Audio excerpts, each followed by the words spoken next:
మీ ఘనమైన నామానికి వేలాది స్తుతి స్తోత్రాలు చెల్లిస్తూ ఉన్నాం.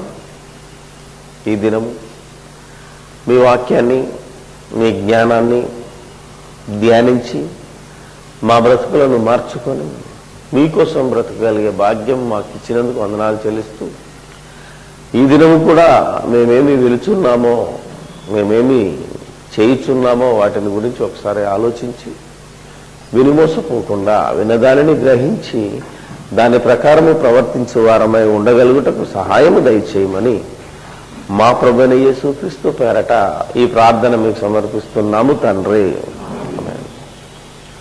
క్రీస్తునందు దేవుని పిల్లలారా, నాటి నుంచి నేటి వరకు దేవుని యొక్క వాక్యము మరి బోధింపబడుతున్నా, దేవుడు మనకు హెచ్చరికలు చేస్తున్నా, దేవుని యొక్క వాక్యము మనకు అర్థం కాక అందులో ఉన్న సంగతులను మనం అర్థం చేసుకోలేక మన ఇష్టానుసారంగా మనము ప్రవర్తిస్తున్నాము. మన క్రియల వలన దేవుడు మనకు ఎలా తెలియదో ఒక చిన్న సంఘటనను మనం ఈరోజు బైబిల్లో నుంచి మనం ఆలోచిద్దాం. ఈరోజు ఎక్కడ చూసినా ఒక ఆలయ ప్రతిష్ట లేదా గృహ ప్రతిష్ట, ఇంకెక్కడో ఏదో కొన్ని స్తూపాలను కూడా ప్రతిష్ఠిస్తున్నారు. తెలుసా? దేవుడు లేడన్న వాడు కూడా ప్రతిష్ట కార్యక్రమాన్ని పెడుతున్నాడు. వాడేమంటున్నాడంటే కొన్ని స్తూపాలను ప్రతిష్ఠిస్తున్నాడు. కొందరేమో గృహ ప్రతిష్ట, కొత్తగా ఇల్లు కట్టుకొని ప్రతిష్ట అని పెడతారు. అవునా? విన్నారా ఎప్పుడన్నా? విన్నారా కదా మాట? ఆ తర్వాత చర్చి కట్టి దాన్ని ఆలయ ప్రతిష్టనో గుడి ప్రతిష్టనో కార్యక్రమాన్ని నడిపిస్తాం. ఇంతకీ ఈ ప్రతిష్ఠించటము అనే దాని అర్థం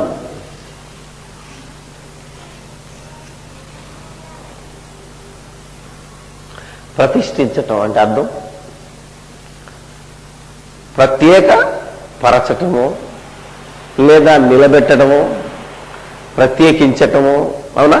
రకరకాల అర్థాలు తెలుగులో. లేదా ఇప్పుడు ఆలయ ప్రతిష్ట అంటే దేవునికి దీన్ని కేటాయించటం అని అర్థం, అంతే కదా? ప్రతిష్ఠించటం అంటే అప్పచెప్పటం, నిలబెట్టడం, ప్రత్యేకించటం, ఇలా కొన్ని కొన్ని పర్యాయ పదాలతో కూడుకున్న మాట ఇది. సో గృహాన్ని ప్రతిష్ఠిస్తున్నాము అని అనుకో. గృహ ప్రతిష్ట దేనికి? మీరు ఎన్నో కార్యక్రమాలు చేశారు కదా. గృహాన్ని దేనికి ప్రతిష్ఠిస్తున్నారు? ఎవరికి ప్రతిష్ఠిస్తున్నారు? ఎందుకు ప్రతిష్ఠిస్తున్నారు? ఎప్పుడైనా ఆలోచించారా? గృహ ప్రతిష్ఠ అన్నాం అనుకో, ఎవరికి? ఆ గృహాన్ని ఎవరికి ప్రతిష్ఠిస్తున్నారు? దేవునికా? ఆలోచించాలి. చాలా మంది భక్తుల ఆలోచన ఏంటది చెప్పండి. మీరు దగ్గరికి వెళ్తే ప్రార్థన చేసేదాకా మీ ఇంట్లోకి రామని కొందరట. ప్రార్థన చేస్తేనే, అవునా కదా, దేవునికి ప్రతిష్ట అంటే గృహ ప్రతిష్ట చేస్తేనే మీ ఇంట్లోకి మేము అద్దెకు దిగుతామన్న వాళ్ళు ఉన్నారు. లేదా పూజ చేశారా, గృహ ప్రవేశం చేశారా అని చెప్పేవాళ్ళు ఉన్నారు. షాప్ అయినా సరే అలాగే ఒక గుడి కట్టి ఆ గుడిని కూడా ప్రతిష్ఠించాలి అని ప్రత్యేకంగా మనుషులు వెళ్ళి ప్రతిష్ఠ జరపడం మనం చూస్తున్నాము. ఇంతకీ నీ యొక్క ఇల్లును నిజంగా నువ్వు దేవునికి ప్రతిష్ఠిస్తున్నావా? ఆలోచించాలి. ఎవరైనా ప్రతిష్ఠిస్తారా? ఆ గృహప్రవేశం అని చెప్పి దేవుని ప్రార్థన చేసి ఎవడుంటా ఇంట్లో? మనుషులే ఉంటారు తప్ప మా ఇంట్లో అన్ని దైవ కార్యాలకు అంకితం అయిందా ఇల్లు, లేదా నీ సొంత కార్యాలకు అంకితం చేస్తున్నావా? ఒకసారి మనం ఆలోచిస్తే ఏ ఒక్కడు దేవుని కోసం తన గృహాన్ని ప్రతిష్ఠించటం లేదు. పోనీ ఆలయాన్ని, చర్చి కట్టామనుకో, దాన్ని ఆలయం అంటున్నాం. ఆలయాన్ని కూడా ప్రతిష్ఠిస్తానంటున్నాం. ఇంతకీ ఇది కూడా దేవునికి ఆలయముగా ప్రతిష్ఠింపబడుతుందా? ఈ రోజుల్లో ఉన్నవాళ్ళు. ఎందుకంటే దేవుడు చెప్పిన మాట మనకు అర్థం కాక మనం ఏదో వ్యర్థంగా బ్రతుకుతున్నాము అనేది మనం అర్థం చేసుకోవాలి. రోమిలకు రాసిన పత్రికలో ఒక మాట చెప్పాడు దేవుడు. 12వ అధ్యాయం 1-2 వచనాల్లో ఉంటుంది మాట. పరిశుద్ధాత్మ దేవుడు సార్వత్రిక సంఘానికి కాబట్టి సహోదరులారా పరిశుద్ధమును దేవునికి అనుకూలమునైన సజీవ యాగముగా మీ శరీరములను ఆయనకు సమర్పించుకొనుడని దేవుని వాత్సల్యమును బట్టి మిమ్మల్ని బ్రతిమాలు కొనుచున్నాను. ఇటు సేవ మీకు యుక్తమైనది. మీరు ఈ లోక మర్యాదను క్రైస్తవులైన మీరు క్రీస్తును ధరించుకున్నవారు, క్రీస్తుకు శిష్యులైన వారు, సంఘముగా ఏర్పడ్డవారు, మా సంఘమే రైట్ అనుకుంటున్నవారు, లేకపోతే మా సంఘము గొప్పదనుకుంటున్నవారు, మా సంఘం చాలా పెద్దదనుకుంటున్న మీరు ఈ లోక మర్యాదను అనుసరింపక ఉత్తమమును అనుకూలమునైన సంపూర్ణమునై ఉన్న దేవుని చిత్తమేదో పరీక్షించి తెలుసుకొనున్నట్లు మీ మనస్సు మారి రూపాంతరము నూతన పగుట వలన రూపాంతరము చెందండి అంటున్నాడు. అంటే లోకంలో ఉన్నవాడు ఏదో చేసి పూజ చేసి ఏదో వ్రతం చేసో భజన చేసో ఆ తర్వాత ఇంట్లోకి వెళ్తున్నాడు. అలాగే దేవాలయం అనగానే మరొకడు పాలాభిషేకమో కుబ్బాభిషేకమో ఏమేమో చేసుకుని వాడు ఈ రోజు నుంచి ఇది దేవునికి ప్రత్యేకిస్తున్నానని వాళ్ళు అనుకుంటున్నారు.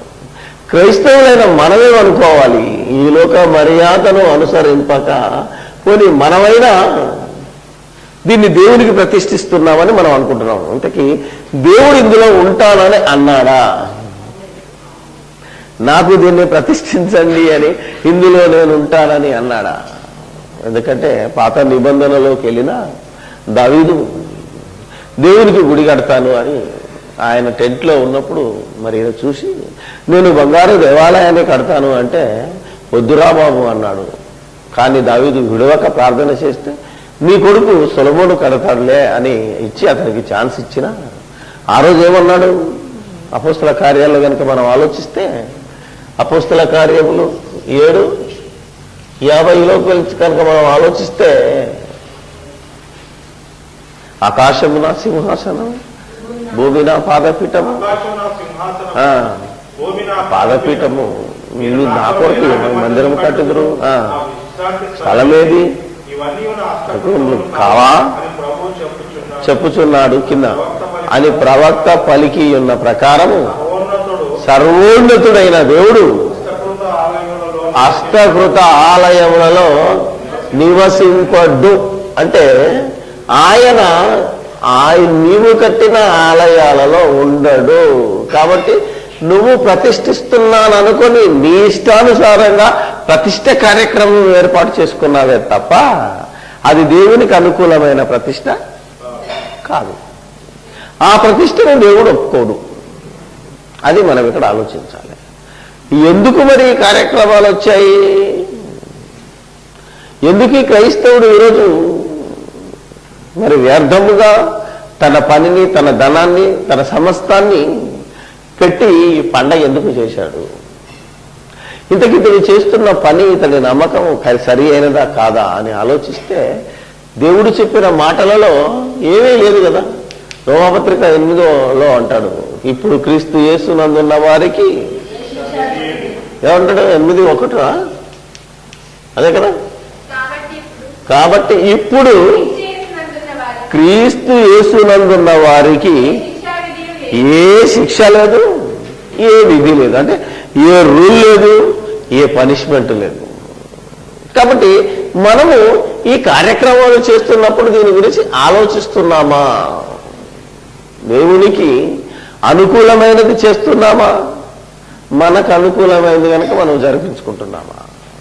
ఉత్తమమును దేవునికి అనుకూలమైనది, ఇది నీకు అనుకూలమైనది. ఈ 2 కార్యక్రమాలు నీకు అనుకూలమైనది, నీ సమాజానికి అనుకూలమైనది కావచ్చు, నీ ఊరుకు, నీ పాత పద్ధతులకు అనుకూలమైనది చేసుకొని నేను దేవునికి చేస్తున్నాను అనే భ్రమలో నువ్వు వెళ్ళిపోతున్నావు. కానీ దేవునికి అనుకూలమైనది ఏంటిది అని మనం ఆలోచించాలి. రోజు ఆలోచించక ఏదో బైబిల్లో ఉంది కదా అని మనం చేయాలి అనుకోవడం ఎంత ఆలోచన రహితమో ఈరోజు ఆలోచించాలి. ఇది ఎక్కడుంది అని అంటే, ఒకసారి దేవాలయాన్ని పడగొట్టారు, యెరూషలేములో ఉన్న దేవాలయాన్ని. మరలా దాన్ని కడతారు నెహెమ్యా కాలంలో. అప్పుడు వాళ్ళు ఒకసారి గుర్తుకొచ్చింది. నేను ఎక్కడుంది అని అడిగితే నెహెమ్యాలో ఈ మాట కనబడిందండి. నెహెమ్యా గ్రంథంలో 12వ అధ్యాయము 27వ వచనంలో ఈ మాట కనబడింది. ప్రతిష్ఠ అనే కార్యక్రమం. నెహెమ్యా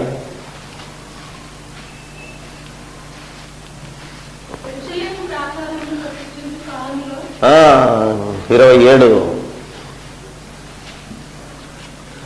యెరూషలేము ప్రాకారమును ప్రతిష్ఠించు కాలములో వారు ఆ ప్రతిష్ఠాచారమును స్తోత్రము గీతములతోనూ పాటలతోనూ స్వరమండల సితారా చెవి తాళముతోనూ సంతోషముగా జరిగించినట్లు లేవీయులు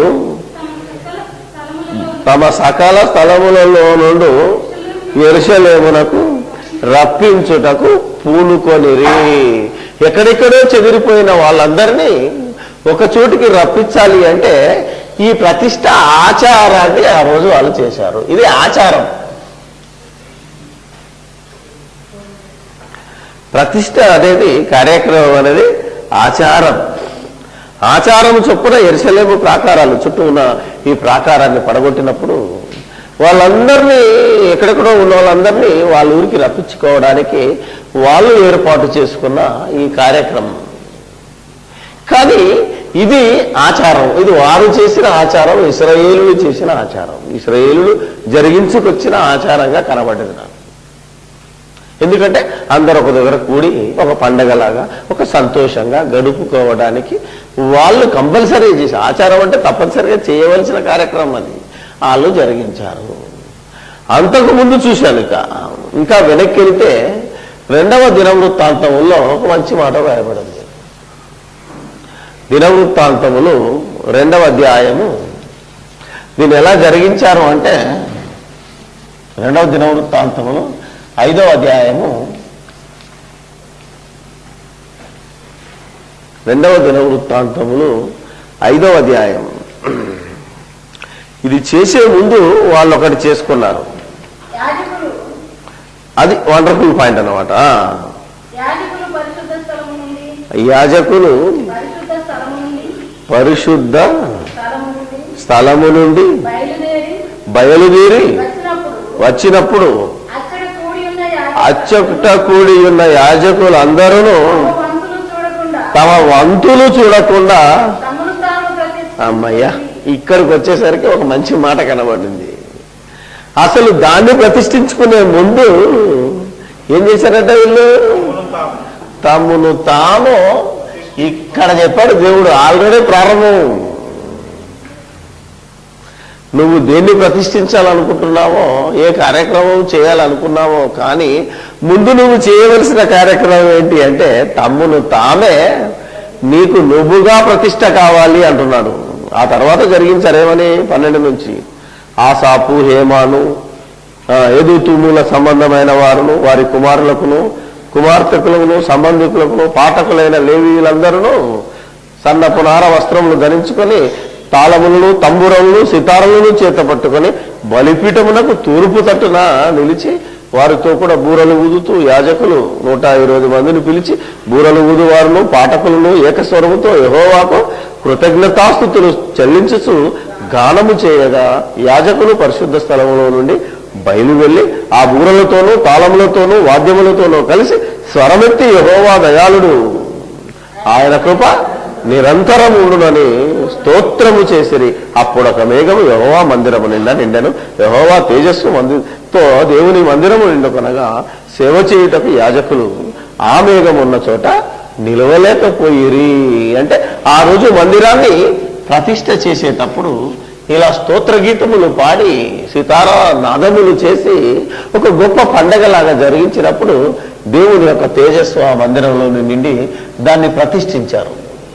కానీ ఆ మందిరము ప్రతిష్ఠించక మునుపు జరిగిందేంటిది? తమను తాము ప్రతిష్ఠించుకొనుడి అన్నాడు.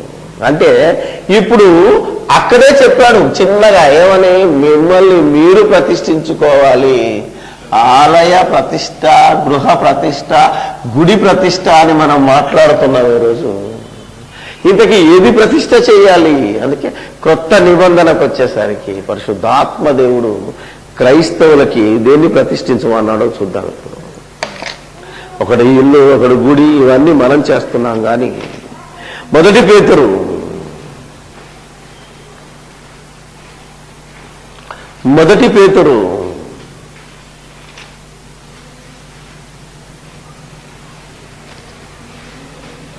3వ అధ్యాయము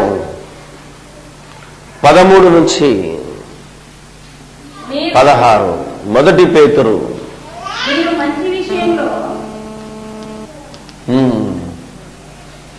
మీరు మంచి విషయములో ఆసక్తి గలవారైతే మీకు హాని చేయువాడు ఎవడు? మంచి విషయంలో మీకు ఆసక్తి ఉంటే మీకు హాని చేయువాడు ఎవడు? మీరు ఒకవేళ నీతి నిమిత్తము శ్రమ పడినను మీరు ధన్యులే. వారి బెదిరింపులకు భయపడకుడి. చూడండి, ఒక మాట చెప్తున్నాడు ఇక్కడ దేవుడు. మీరు ఒకవేళ నీతి నిమిత్తము శ్రమ పడినను మీరు ధన్యులే. అంటే ధన్యులు కావాలి అంటే ఏం చేయాలి? మనిషి శ్రమ పడాలి. దేని గురించి? నీతి గురించి, దేవుని మాటలను గురించి, దేవుని వాక్యాన్ని గురించి మనము శ్రమ పడినను అంటే శ్రమ పడండి అని అర్థం. మీరు ధన్యులుగా దేవుని దృష్టిలో ఉండాలి అంటే, సాత్వికులు ధన్యులు వారు భూలోకంలో స్వతంత్రించుకోవాలనే మాట మీకు గుర్తుకు రావాలి అంటే మీరు నీతి నిమిత్తము శ్రమను అనుభవించండి అని చెప్పి చదువు. నిర్మలమైన మనస్సాక్షి గలవారై మీలో ఉన్న నిరీక్షణను గుర్చి మిమ్మును హేతు అడుగు ప్రతి వానికిని తగ్గింపుతోను భయముతోను, సాత్వికం అంటే తగ్గింపు, భయముతోను సమాధానము చెప్పుటకు ఎల్లప్పుడూ సిద్ధముగా ఉండి మీ హృదయముల యందు క్రీస్తును ప్రభువుగా ప్రతిష్ఠ చేయండి. హృదయ ప్రతిష్ఠ, అది అసలు సంగతి. మీరు హృదయముల యందు క్రీస్తును ప్రభువుగా ప్రతిష్ఠించుడి. అప్పుడు మీరు దేని విషయమై దుర్మార్గులను దూషింపబడుదురో దాని విషయమై క్రీస్తునందున మీ సత్ప్రవర్తన మీద మీ అపనింద వేయవారు సిగ్గుపడుదురు. దేవునికి అనుకూలమైనది, ఉత్తమమైనది ఏ ప్రతిష్ట? దేన్ని దేవుని కోసం ప్రతిష్ఠించాలి? గృహాన్న, గుడిన? నీ హృదయాన్ని ప్రతిష్ఠ జరిగించాలి ముందు అన్నాడు. ఎందుకంటే పాత నిబంధనలో కూడా యాజకులు వాళ్ళకు వంతులు ఉండేవి. దేవాలయంలోనికి సేవ చేయాలంటే ఒకరి వంతు తర్వాత ఆ వంతులన్నిటిని తీసేసి వాళ్ళు ముందు ప్రతిష్ఠ చేసుకొని తర్వాత వచ్చి ఆలయ ప్రతిష్ఠ చేశారు. అప్పుడు ఆలయం ఉండేది, ఆలయంలో దేవుడి సన్నిధులు ఉండనది, మందసం ఉండేది. దేవుడు మరి పరిశుద్ధ స్థలము, అతి పరిశుద్ధ స్థలం అని రెండు విడిపోయి ఉండేటివి. అలా వారికి ఆ నిబంధనను బట్టి, ఆ మందసాన్ని బట్టి, ఆ పద్ధతులను బట్టి వాళ్ళ ఆలయం ఉన్నది కనుక వాళ్ళ ఆలయాన్ని ప్రతిష్ఠ చేశారు. ఆలయాన్ని ప్రతిష్ఠ చేసే ముందు కూడా వారిని వారు ప్రతిష్ఠ చేసుకున్నారు. ఇప్పుడు కొత్త నిబంధనకు వచ్చేసరికి ఏది ఆలయం, ఏది గుడి? కొని ఆలయ ప్రతిష్టానం నిజంగా అది ఆలయమా? ఏది ఆలయం? దేన్ని ప్రతిష్ఠించమన్నాడు ఇక్కడ? దేవునికి అనుకూలమైన ప్రతిష్ఠ ఏది? దేవుని ఇల్లేది? అని మనం ఆలోచిస్తే ఇప్పుడు బ్యూటిఫుల్ థింగ్ వచ్చింది. ఏది ప్రతిష్ఠించమన్నాడు? మీ హృదయాన్ని ప్రతిష్ఠించమంటున్నాడు. మనుషులు కట్టిన ఈ గోడలతో కట్టిన ఈ ఇంటిని కాదయ్యా బాబు నాకు ప్రతిష్ఠించవలసింది. అందులో నేను ఉండను. నేను ఉండవలసింది నీ హృదయంలో, నేను ఉండవలసింది నీలో గనక నీ హృదయాన్ని నాకు ప్రతిష్ఠ చెయ్యి అని అడుగుతున్నాడు. అందుకే మన హృదయం ఏంటిది? 1 కొరింథీ కనుక మన దేహాన్ని గురించి మాట్లాడుతూ, మన హృదయాన్ని గురించి మాట్లాడుతూ, మన మనల్ని గురించి మాట్లాడుతూ గుడి ఏదంటున్నాడు? 1 కొరింథీ 3:16లో మీ దేహము దేవుని వలన మీకు అనుగ్రహింపబడి మీలోనున్న పరిశుద్ధాత్మకు ఆలయమై ఉన్నదని మీరెరుగరా అన్నాడు. మీరు మీ సొత్తు కాదు, విలువబెట్టి కొనబడిన వారు గనుక మీ దేహముతో దేవుణ్ణి మహిమపరచండి. మీరు దేవుని మహిమపరచండి. దేవుని ఆలయము పరిశుద్ధమై ఉన్నది గనుక ఉందా ఆలయం అది మీరు ఎరగరా గనుక మహిమపరచండి. ఎవడైనా దేవుని ఆలయంలో పాడు చేసిన వాడు దేవుడు వాడిని పాడు చేయును అనుందా? ఇప్పుడు దేవాలయం ఏది? ఆలోచించాలి. దేన్ని పాడు చేయకూడదు? నీ హృదయాన్ని, నీ దేహాన్ని.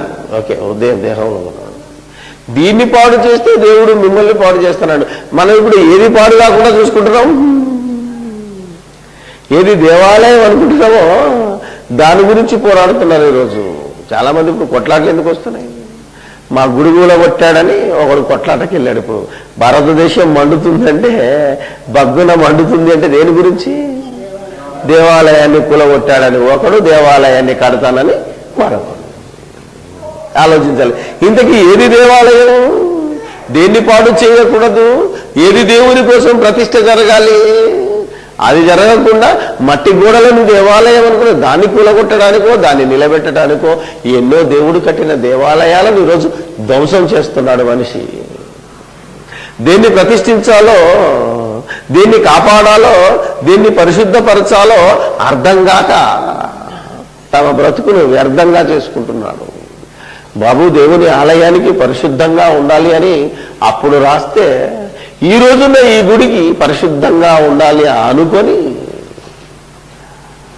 ఆలోచిస్తే బట్టలు లేవని ఒకడు, అవునా కదా, నీట్గా తెల్లని బట్టలు లేవని, ఇస్త్రీ చేసిన బట్టలు లేవని గుడికే రానోడు ఉన్నాడు, అవునా కదా. ఆరాధనకు రానోళ్ళు బోలెడు మంది ఉన్నారు. ఇస్త్రీ చేయలేదని, పరిశుద్ధంగా నీట్గా రమ్మంటే బట్టలు వేసుకొని చాలా స్మార్ట్గా రమ్మని, లోపల కంపు పెట్టుకొని. ఏది పరిశుద్ధంగా ఉండాలి?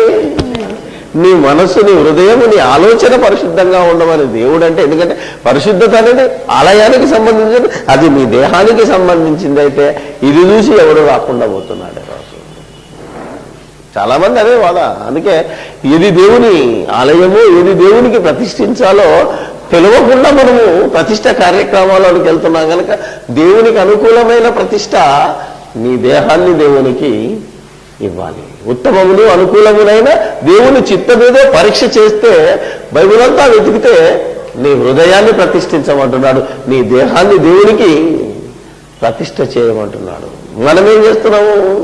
దీన్ని మన ఇష్టం కోసం, మన కోరికల కోసం, మన స్వార్థం కోసం, మన ఆశ కోసం, మన ఆశయాల కోసం, మన వారి కోసం. ఏంటంటే వీడు మావాడైనా, నా ఊరైనా, నా ప్రాంతమేడనా, ఇలా అన్నిటితో విడిపోయి మన అవసరాల కోసం మన దేహాన్ని ప్రతిష్ఠించుకొని, మన అవసరాల కోసం, మన ఆలోచన కోసం మన దేహాన్ని వాడుకుంటూ, మన దేహాన్ని నిలబెడుతూ, మన దేహాన్ని ప్రత్యేకపరుస్తూ, నీవు కట్టిన యొక్క 4 గోడలకు సంబంధించిన ఈ గృహాల్లో, లేదా అది దేవాలయం అని పేరు చెప్పి దాన్ని ప్రతిష్ఠిస్తున్నాడు ఈ మనిషి ఈరోజు. అక్కడ నేను దేవుడు ఉండనురా బాబు, అది నాకు ఇష్టమైన చోటు కాదు, నాకు నచ్చదది, నేను అందులో ఉండను, నేను సర్వోన్నతుడను, అసలు నువ్వు కట్టేది ఎంత, అందులో నేను పట్టను అని దేవుడు ఎంత చెప్పినా మనిషి దానికే విలువనిచ్చి, దేవుడు కట్టిన దేవాలయం మనిషి దేహం, దానిని దేవుని కోసం ప్రతిష్ఠించమంటున్నాడు, దేవుని కోసం నిలబెట్టమంటున్నాడు,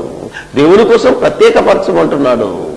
దేవుని కోరిక నెరవేర్చడానికి, దేవుని చిత్తం నెరవేర్చడానికి, దేవుని సంకల్పాన్ని జరిగించటానికి దేహమనే ఈ దేవాలయాన్ని ఎవరు ప్రతిష్ఠిస్తారో వారు నిజంగా దేవునికి కుమారులు, వారు నిజంగా దేవునికి పిల్లలు, వారు నిజంగా క్రీస్తుకు శిష్యులు, క్రైస్తవులు. ఎందుకంటే నీ హృదయముల యందు క్రీస్తును ప్రతిష్ఠ చేయమంటున్నాడు. ఎందుకంటే నీ శరీరానికి శిరస్సు యేసుక్రీస్తు గనక, నీ పుట్టుకకు కారణం యేసుక్రీస్తు గనక, నీ బ్రతుకు కారణం యేసుక్రీస్తును గనక, మీ బ్రతుకులలో, మీ హృదయాలలో ప్రభువును ప్రతిష్ఠ చేయండి. మామూలు మట్టి గోడలలో కాదు, మట్టి గృహానికి కాదు. క్రీస్తే ఇంటికి అధిపతి అని ఓ బోర్డు కొట్టి నువ్వు బయట తిరక్కు, లేదా దేవాలయం అని ఓ చర్చిలో ఒక సిలువేసి దీనికి మంచి ఇది పెట్టి నువ్వు బయట తిరగకు. ఇది కేవలము దేవుని ఆలయాలు కూడుకునే స్థలం, దేవుని ఆలయాల మనం. ఈరోజు ఈ ఆలయంలో మనం అనుకుంటున్న ఇది ఎన్నో ఆలయాలు కదిలొచ్చాయి, ఒక 50-60 ఆలయాలు ఈరోజు కదిలే ఆలయాలు. జీవము గల దేవుడు కనుక జీవము గల ఆలయాల్లో ఉంటాడు. ఇది నిర్జీవమైన ఆలయం.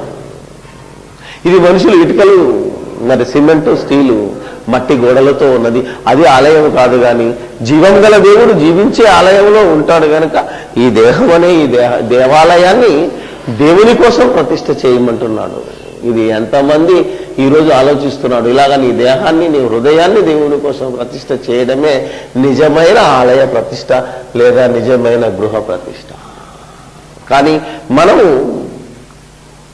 అన్యులు, దేవుడు నెరగని వారు, లేదా ఇంతకుముందు ఇశ్రాయేలులు చేసిన ఆచారాలను మనం చేస్తున్నాము. ఈ క్రైస్తవ్యం ఆచారంగా వచ్చిందే తప్ప ఆచరణ క్రైస్తవ్యం కనబడట్లేదు. క్రీస్తు యేసులోనికి బాప్తిసం పొందిన వారు చేయకూడని ఆచారాలు ఎన్నో చేస్తూ మేమే భక్తులం అనుకుంటున్నాము, మేమే పరలోకం పోతాం అనుకుంటాం. కాబట్టి దేవుడు ఒకసారి మిమ్మల్ని మీరు పరీక్షించుకోండి అంటున్నాడు.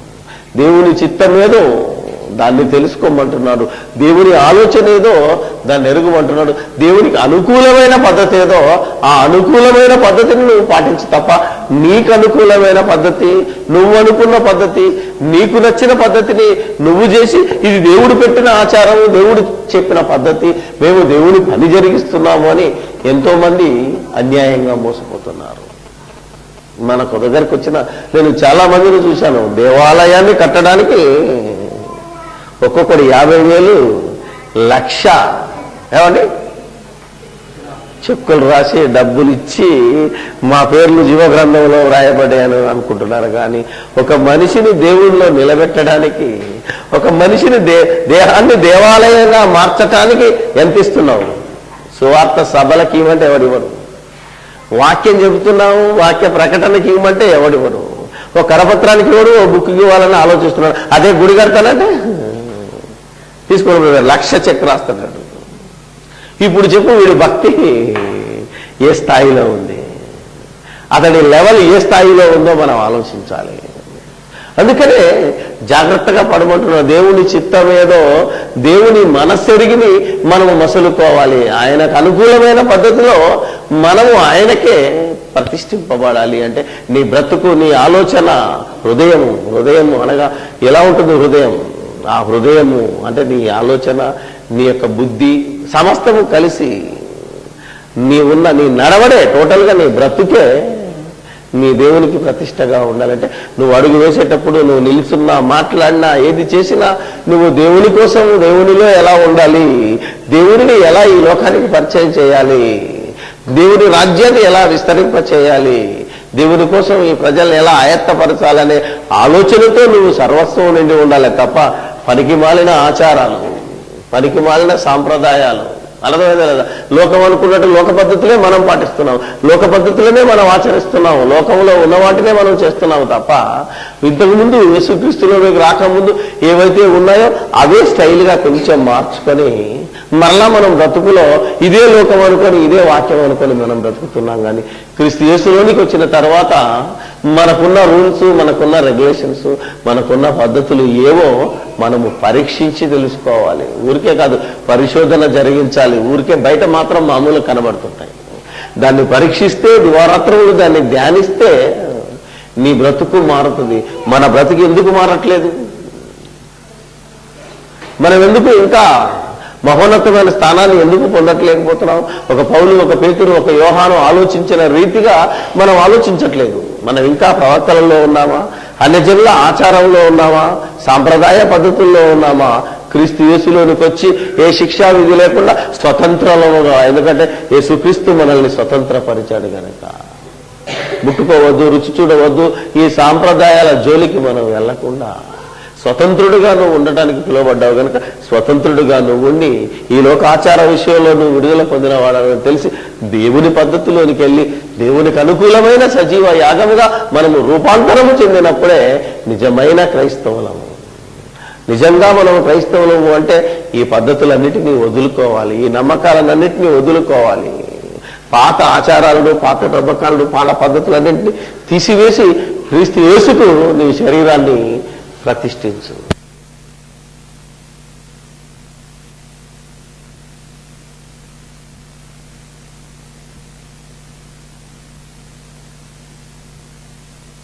ఈ మాట ఇప్పుడు చెప్పలేదండి. ఈ ప్రతిష్ఠ కార్యక్రమం అంటే ఇప్పుడు పేతురు, మొదటి పేతురు ఏ సంవత్సరంలో రాయబడ్డదంటే 63-65 క్రీస్తు శకము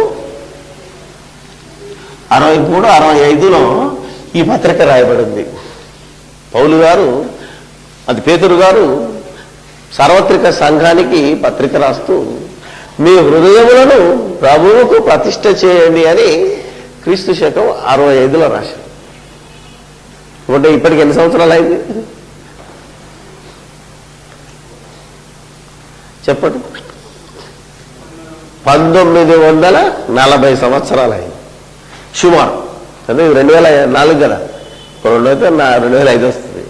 సుమారు 1940 సంవత్సరాల క్రితము నీ హృదయాన్ని ప్రతిష్ఠించమని దేవుడు చెబితే ఇంకా మనము పనికిమాలిన ఆచారాల్లో, ప్రతిష్టల్లో ఇచ్చేసి దేవుని కోసం ఏం చేస్తున్నావు? యేసుక్రీస్తు కోసం, యేసుక్రీస్తులాగా నువ్వు ఏం చేస్తున్నావు ఈ లోకంలో? యేసుక్రీస్తు ఎలాగైతే బ్రతికాడో అలా బ్రతకగలుగుతున్నామా?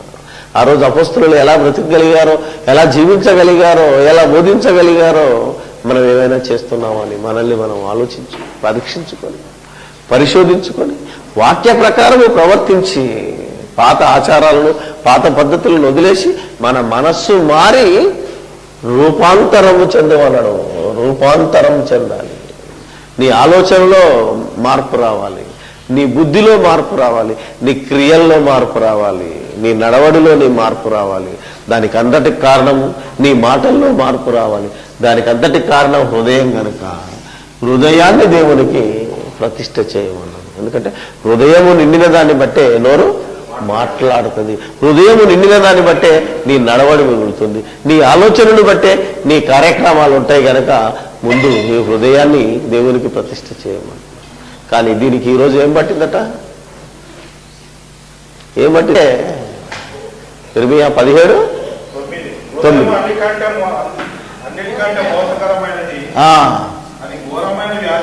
అది ఘోరమైన వ్యాధి కలదు. 17:9 దానిని గ్రహింపగలవాడెవడు?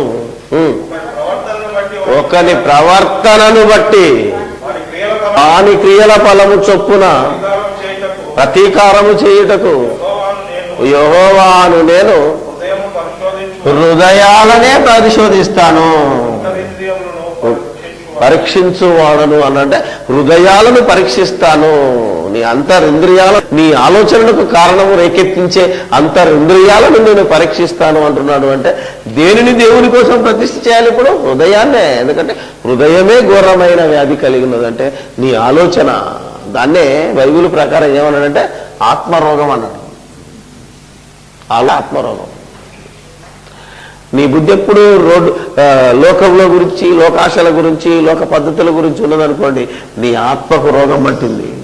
నీ హృదయము క్రీస్తుకు, దేవుడికి ప్రతిష్ట కాలేదు. నువ్వు ఎప్పుడు చూసినా దేవుడు వాక్యం వాక్యం వాక్యం, రాజ్యాన్ని ప్రకటించడం, పరలోకాన్ని స్వతంత్రించుకోవటం, ఇతరులను పరలోకానికి తీసుకురావటం, ఈ ఆలోచనతో నీ హృదయం నిండి ఉండాలి.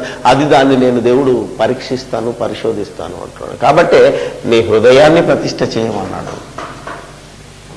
కానీ ఈరోజు ఆ రోజు నుంచి ప్రతి వాడి హృదయం ఘోరమైన వ్యాధి, ఎయిడ్స్ కంటే భయంకరమైన వ్యాధితో నిండి ఉన్నది. వాడి ఆలోచనలు తప్పుగా ఉన్నాయి. ఎప్పుడు చూసినా లోక సంబంధంగా ఆలోచిస్తూ ఉన్నాడు. కనుకనే మనము దీనిని చేయాలని నీ హృదయాన్ని ప్రతిష్ఠించమని దేవుడు అడిగాడు. అందుకే నిబంధనలో కూడా ఆలయ ప్రతిష్టకు ముందు ఆ యాజకులు తమను తాము ప్రతిష్ఠించుకున్నారు. ఇప్పుడు మనము యాజకులమే. క్రైస్తవులు కూడా రాజులైన యాజక సమూహమే గనక మనల్ని మనమే ప్రతిష్ఠించుకోవాలి. స్థలాన్ని ప్రతిష్ఠించటం, ఇది ఒక ప్రదేశాన్ని ప్రతిష్ఠించటం అది అక్రమం. ఇప్పుడు ఒక స్థలము ఒక పని కాదు. దేవుడు సర్వాంతర్యామి అయి ఉన్నాడు గనక, అంతటా అందరిలో ఉన్నాడు గనక, అందరిలో ఉన్నాడంటే అందరి హృదయాలలో ఉండాలని ఆశపడుతున్నాడు గనక మన హృదయాన్ని ప్రతిష్ఠించి మన దేహాన్ని దేవాలయం, ఈ గుడినే నీ గుండెనే ఒక గుడిగా మార్చి ఆయనకు ప్రతిష్ఠ చేయమని దేవుడు అడుగుతున్నాడు.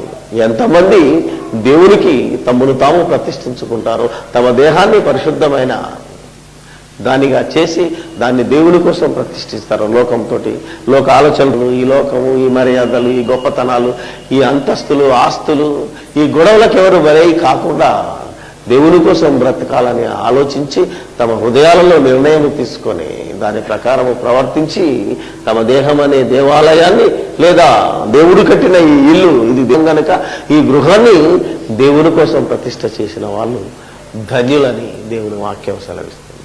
ప్రార్థన చేసుకుందాం. పరిశుద్ధుడైన మా తండ్రి, దయగల మా దేవుడా, నా హృదయాన్ని ప్రతిష్ఠ చేయాలి, మా దేహాన్ని ఇది మీకు అనుకూలమైన సజీవ యాగమని, మీరు ఎన్నుకున్న మార్గమని కొన్ని సంవత్సరాల నుంచి మీ వాక్యం ఘోషిస్తున్నా మేము సంగతులను పైనే చూసి ఆలోచించి దేవా, లోక మర్యాద ప్రకారంగా, సాంప్రదాయ ప్రకారంగా మేము వెళ్తున్నాం. ఈ సాంప్రదాయము ఆచార పద్ధతులలో కొట్టుమిట్టాడుతున్న ఈ క్రైస్తవ్యాన్ని, క్రీస్తు సంఘాన్ని, రాజ్యాన్ని మరి ఆచారంలో నుంచి బయటికి లాగి దేవా, క్రీస్తు యేసునందున్న వాడికి ఏ శిక్షా విధి లేదని, క్రీస్తు యేసును మా హృదయాలలో ప్రతిష్ఠ చేసి లేదా మిమ్మును మీకే మా దేహాన్ని ఆలయంగా మార్చి మా గుండెను గుడిగా మార్చి మీకోసం బ్రతకగలుగుటకు మీ ఆత్మ సహాయాన్ని మీ వాక్యపు వెలుగులో మమ్మల్ని నడిపించమని, వినమేము విని మోసపోయే వారంగా ఉండకుండా విన్నదాని ప్రకారము మా బ్రతుకులను మార్చుకొని అనేక మందిని నీ కొరకు, నీ కుమారుని కొరకు ఆయత్తపరిచే విధంగా తయారు చేయగలుగుటకు సహాయము దయచేయమని మమ్మల్ని అందరినీ మీ చేతికి అప్పగించుకుంటూ మా శారీరక, మానసిక సమస్తమైన ఇరుకులు, ఇబ్బందుల నుండి మేము పొంది మీ మహిమార్థమై బ్రతికేటట్టు సహాయం దయచేయండి. ఎంతమంది ఎలాంటి రోగాలతో ఉన్నారో, అనగా ఆత్మ రోగాలతో ఉన్నారో వారందరి గురించి ప్రార్థన చేస్తున్నాను. ఎవరి హృదయం ఏ రీతిగా ఆలోచిస్తుందో హృదయ రహస్యాలు ఎరిగిన దేవుడా, వారి ఆలోచనను బట్టి వారికి న్యాయం చేకూర్చమని ప్రార్థన చేస్తున్నాం. మటుకు మా అందరి హృదయాలలో మిమ్మల్ని ప్రభువుగా ప్రతిష్ఠించగలుగుటకే సహాయము దయచేయమని మమ్మల్ని మేము ఆలయముగా మార్చుకొని ఈ ఒక ప్రదేశాన్నే ఆలయంగా కాకుండా ఈ ఒక ప్రదేశాన్నే మేము ప్రతిష్ఠ చేయకుండా మమ్మల్ని మేము ప్రతిష్ఠించుకొని మేము వెళ్ళిన ప్రతి చోటు మీకోసం ప్రతిష్ఠింపబడే స్థలముగా మార్చగలుగుటకు సహాయము దయచేయమని సమస్తము మీకే స్తుతి స్తోత్రాలు చెల్లిస్తూ మా ప్రభువైన యేసుక్రీస్తు పేరట ఈ ప్రార్థన మీకు సమర్పిస్తున్నాము తండ్రి.